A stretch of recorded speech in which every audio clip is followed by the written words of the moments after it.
Hello mga kasari, magandang hapon po sa inyong lahat. So for today's video, another simple business tips na naman po ang isi-share ko po sa inyo para po hindi po malugi ang inyong sari-sari store. So all about tips ang isi-share ko sa inyo guys. Padaanin muna natin yung tricycle. So ang number 1, syempre meron akong notes dito guys para ma-explain ko po sa inyo ng maayos. Balik naman tayo ulit sa pagsusulat. So, medyo okay kasi yung views natin kapag nag-share ako guys ng mga tips about sari-sari store. Ayan. So, number 1, maglinis ng tindahan para walang daga. Related yan guys para hindi malugi ang inyong sari-sari store. Alam nyo naman po kapag may bibwit, merong daga ang inyong sari-sari store, ang lakas po talaga niyang makalugi ng mga paninda kasi ang lakas po nilang magbutas. Iba-iba, sari-sari po yung kanilang kayang butasin. Andyan po yung mga chichirya, mga biskwit, sabon lang po ang hindi nila binubutas. Yung mga condiments, nabubutas din po nila yan. So, talaga kapag meron pong mabait sa inyong tindahan, ang lakas po niya talagang makalugi. Alam niyo naman po, ang mga pinupuntahan talaga ng mga mababait is yung mga maduduming lugar. Kapag may mga sa sulok-sulok nyo ay may maduming part, dyan pumupunta ang mga bubwit or yung mga daga. Dito guys, sa tindahan, make sure ko always na malinis. Kahit yung mga sulok-sulok. Alam nyo, kapag may mga konting papel or lumaglag dyan na pagkain, talagang hindi lang daga ang pupunta dyan pati na rin mga ipis. Kaya dapat laging malinis yung mga sulok-sulok. Kasi dyan malimit magtago yung mga daga.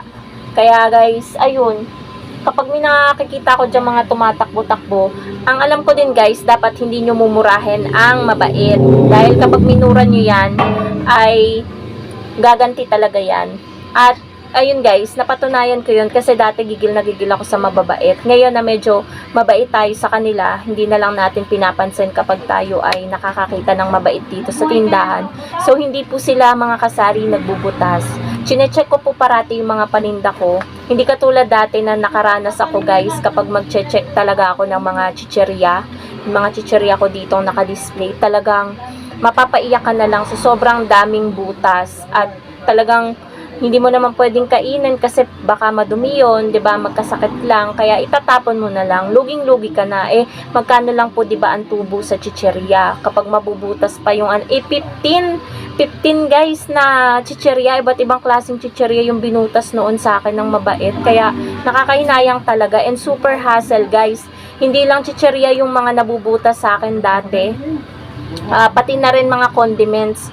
Pagpasok ko sa umaga, nangangamoy sangsang ng amoy pala, guys, ang nabutas nila patis. Kaya talagang ang hassle pa nun, magbubukas ka pa, maglilinis ka pa, 'di ba?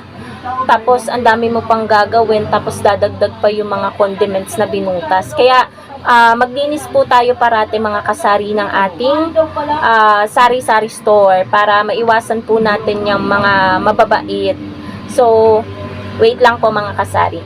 Ang pangalawa naman po mga kasari, huwag po tayong bumili ng sobra-sobrang paninda, lalo na po kung hindi po masyadong mabenta. Ang hirap po kasi magpasobra ng mga paninda na hindi naman po fast moving talaga sa inyong tindahan, tapos aabutan po talaga ng expiration. Doon po tayo malulugi dahil naglabas po tayo ng puhunan doon, tapos hindi naman po natin maibebenta. Alam niyo naman po, 'di ba, sa ibang produkto, kahit expired na yan, at 'di ba may allowance naman 'yon, kunwari 1 month na siyang expired, pero yung laman niya okay pa, pero hindi pa rin siya bibilihin ni customer. Kaya ang gagawin natin, tayo na lang yung magko-consume nun. So kumbaga, sa totoo hindi naman talaga tayo nalugi, pero kung iisipin ng iba, lugi tayo doon kasi nga kakainin natin yung sa tingin natin expired na pero okay pa naman yung laman niya, 'di ba? Ganun mga kasari. Kasi ang customer, kunwari itong baby oil na to, expired na siya. Pero alam naman natin mga tindera na hindi pa siya expired, pwede pang gamitin. Pero sila hindi nila bibilihin yan para ma-make sure yung health ng gagamit. Ganun po yun mga kasari. Kaya wag po tayong bibili ng mga sobra-sobra. Kung bibili man po tayo, siguro mga 2-3 peraso. Ganun lang po. para in case na hindi po siya mabenta, hindi po masyadong masakit sa bulsa yung malulugi po sa atin. And third naman po mga kasari, i-handle po natin ng maayos yung pagpapautang. Kasi sa iba, number 1 ang pagpapautang sa ikinalulugi ng tindahan. Tama naman po. Dati sa akin, yan talaga ang number 1. Hanggang ngayon naman, number 1, kasi ito naman, hindi naman siya sunod-sunod eh. Halo-halo tong isinulat ko dito. So, sa pagpapautang kasi talaga mga kasari, merong mga tindera na hindi magaling dyan. May mga tindera na ang galing magpatupad. Ako, sakto lang. Medyo natuto na tayo sa mga pagkakamali natin dati na, sige, yan, go, utang ka lang ng utang. Hanggang sa nahirapan ako kung paano ko pa iikutin yung kakarampot na sales na lang ng tindahan ko. Ang daming ubos, ang dami ko na ipautang. So, hindi ko alam kung saan kukuhanin. Pero, bad na attitude yun bilang isang tindera.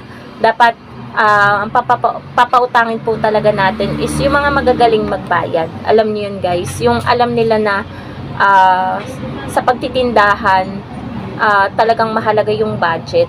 Yun dapat, yung maalam, alam niyo yun guys, kung nagagets nyo, yung may care pa din. And syempre, dapat yung papautangin nyo is yung mabait at hindi makunat magbayad. Kasi, naranasan natin yung mga kasari, di ba? Bilang isang tindera, yung pinautang mo na nga, kapag sinila na, sa'yo pa nagagalit, di ba mga kasari? Yung nagbigay ka ng tiwala, nagpautang ka, di ba? Tapos, kapag siningil mo na, sa'yo pa, parang ikaw pa yung masama, ganun. Kaya pipiliin po natin mga kasari yung ating papautangin, and at the same time, mag-ano tayo ng limit sa pagpapautang, yung amount ba kung hanggang magkano, ganun. Ako kasi yung papautang ko dito, hindi na umaabot ng libo-libo. Pinakamaliit na lang ay, pinakamalaki na yung 500 to 700 pesos, ganun. Pero minsan lang yung may 700 pesos. Mostly nasa 500 below, ganun yung mga inuutang nila dito. Kaya ngayon guys, wala akong stress ngayon sa pagpapautang dahil yung dating stress ko guys dito, yung pinapautang ko dati na libo-libo, talagang pinagbawalan ko ng mangutang dito. Kung magkakaroon man siya ng utang dito is yung mga kulang-kulang na lang na next na pagbalik naman nila or niya ay kukuhanin ko na dun sa pera niya. Ganun guys ang ginagawa ko. And malakas din guys makalugi yung mga pakulang-kulang ni customer. Alam niyo yun, minsan yung ibinabayad nila parang wala pa sa puhunan. Tulad kanina, for example sa load. Kasi 'di ba ang kaltas naman guys, lalo kung GCash yung gamit nyo kapag smart at token text, iba yung kaltas niyan. May nagpa-load sa akin ng 75, ang kaltas niya ay 76. So, kapag ganun kasing halaga, plus 5 na ako doon. 81 pesos dapat yung ibabayad niya. Ang binayad niya lang 71. Kulang daw kasi yung dala niya. Buti na lang, taga rito lang sa apartment, ilang hakbang lang. Ibinalik din naman agad after ng 2 minutes yata, ganun, yung 10 pesos. So, ayun, mga kasari, talagang paghigpitan natin yung mga customer natin sa pagpapautang dito sa ating mga tindahan. Ganon. Kasi ang lakas din yan guys, makalugi talaga ng tindahan. Meron nga dito, i-example ko sa inyo. Matagal na siya nagsara eh. Mahigit magto 2 years na nga yata. Dito, malayo-layo naman. Pero kakilala na rin. Kasi dati, pumupunta-punta siya dito. Ayun, nalugi siya sa... Dati ang lago ng tindahan niya. May mga merienda pa nga siyang paninda, ganyan. Nagpapautang siya sa mga... hindi niya naman kakilala hanggang sa tinakasan na siya. Tapos, may pera din na pinapahiram siya. Tinakasan. Tapos, ang dami niya pang utang. Tapos, ayun. Hanggang sa nagsara. Ang ganda pa naman guys ng pwesto ng tindahan niya kasi malapit sa sabungan. Pero, ayun. Nagsara. And, yun yung parang inaano ko sa sarili ko na ayokong mangyari dito sa tindahan ko. Kaya, ayun. Higpitan po talaga natin yung pagpapautang sa ating mga tindahan. At ang pang-apat naman po mga kasari, wag nating gastusin yung pera ng tindahan. Tama naman po yun, kasi yung pera ng tindahan ay para sa mga paninda. Kung kukuha man po tayo dyan, siguro nasa 10% lang yung kukuhanin natin dyan. Depende pa sa benta mo. For example, naka 1,000 ka.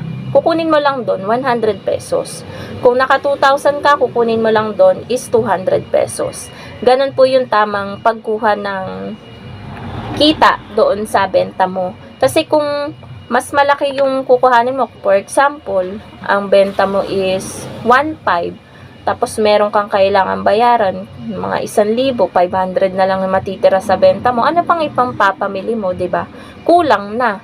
Kapag namili ka, nag-groceries ka, kokonti na lang yung mapapamili mo, hindi mo makukumpleto yung paninda, hanggang sa mapapansin mo, kumukonti na lang yung paninda mo kasi nga, ginagastos mo ng ginagastos yung pera ng tindahan na dapat ay sa mga paninda. Ayun. Kung may mga luho naman kayo, ganyan. For example, isama na rin natin dito kung yung asawa mo naninigarilyo, mahilig mag-inom, sabihan nyo sila kasi ang lakas makalugi nun. Ang mahal pa naman ng puhunan sa sigarilyo, sa alak. Tapos kapag may inuman ng kasama mga tropa niyang asawa nyo, so talagang ang lakas ng makalugi. 'Di ba? Ang hirap bawiin nun, lalo sa sigarilyo at alak kasi ang laki talaga ng puhunan dyan. Libo ang ipinupuhunan natin sa sigarilyo at alak. Kaya, ayun mga kasari, sinama ko na rin yun dun sa wag gastusin ng pera ng tindahan kasi parang gano'n na rin naman yun. Kumukuha kayo ng paninda tapos hindi nyo naman babayaran. Parang gano'n na rin yun. At ang panglima naman po, wag po tayong overpricing. Isinama ko yan mga kasari dahil kapag overpricing tayo, lilipat si customer sa ibang tindahan at dun sila bibili, lalo na kung mura dun sa kabilang tindahan. Oo, fast moving sa'yo yung item, pero kung magpatong ka plus 10, plus 7, ay wala talagang bibili niyan. Talagang i-compare ka ng mga customer sa ibang tindahan. Bakit doon ng mura sa'yo sobrang mahal? So, walang mangyayari doon, hindi mabibili ang paninda mo, aabutan lang ng expiration. Kaya po mga kasari, wag po tayo masyadong overpricing. Ang pang-anim naman po mga kasari is always po nating i-check yung mga resibo na nare-receive po natin sa ating mga ahente. Hindi lang po pati na rin po kapag tayo ay mamimili, 'di ba po, may mga resibo naman na binibigay sa atin. Kasi sa madalas na pagtaas mga kasari ng mga bilihin, malay nyo, sa hindi nyo pag-check ng resibo, yung pagbebenta nyo, pagpepresyo nyo, ay puhunan na pala nyo doon sa inyong mga pinamili, malulugi talaga kayo doon. Lalo na minsan, mas mahal pa yung bagong puhunan kesa doon sa pagtitinda nyo, pagpepresyo nyo, talagang malulugi kayo doon mga kasari. Kaya always nyo pong i-check yung inyong mga resibo. And ay naman po, isasama ko naman guys din doon sa pag-check ng resibo is yung pag-check din ng item. Minsan kasi yung mga item ang ibibigay sa atin yung malapit ng ma-expired, mga 1 month na lang ganun or ilang weeks na lang ibibigay pa sa atin. So lalo na kapag hindi natin na ibenta agad, aabutan niya ng expiration. Kaya i-check din po natin, bukod sa pag-check natin ng resibo, i-check din po natin yung item kung malapit na pong ma-expired. Kung malapit nang ma-expired, papalitan po natin ng medyo matagal-tagal na bago mag-expired, ganon. So, yun lang mga kasari. Sana nag-enjoy kayo sa tips na share ko sa inyo para hindi po malugi ang inyong sari-sari store. So, yun po. Shoutout po sa lahat na nagpapa-shoutout and happy selling po sa inyong lahat. Bye guys!